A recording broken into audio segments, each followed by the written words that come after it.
C'est parti. Chaque jour, Zoé passe entre 0 et 1 heure à s'entraîner à la batterie.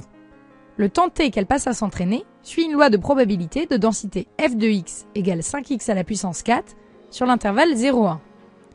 Ici, on n'a pas de loi connue, il s'agit d'une loi de probabilité quelconque.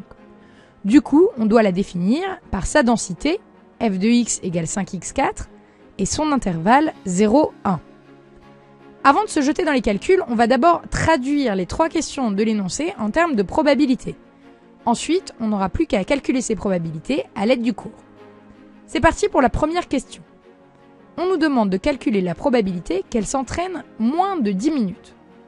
Alors là, attention, t est en heures, donc on doit faire tous nos calculs en heures. 10 minutes, c'est 1/6 d'heure, et du coup, on cherche la probabilité que le temps t soit inférieur à 1/6. On n'a plus qu'à appliquer la formule du cours, intégrale de la borne inférieure 0 jusqu'à 1/6 de f de x. Une primitive de f de x, c'est x à la puissance 5, et on obtient 1/6 à la puissance 5, soit presque 0. C'est parti pour la deuxième question. On demande la probabilité que Zoé s'entraîne plus de 30 minutes, c'est-à-dire plus d'une demi-heure. On cherche la probabilité que le temps t soit supérieur à 1/2. Mais là, on ne sait pas calculer t supérieur à. Du coup, l'astuce, c'est de transformer l'écriture en utilisant l'événement contraire.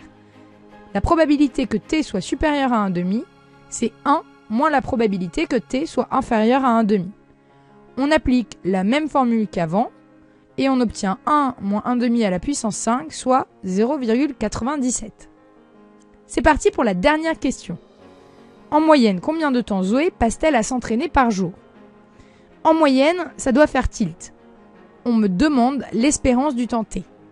Ici, on n'a pas de loi connue, du coup on applique la formule standard de l'espérance, intégrale entre les deux bornes de l'intervalle 0 et 1 de x fois f de x, qui nous donne 5x5. On passe à la primitive, et ça nous donne 5/6 d'heure, soit 50 minutes.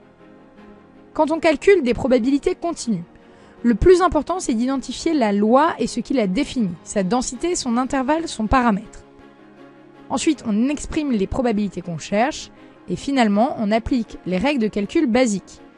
Pour inférieur à, on applique la formule standard.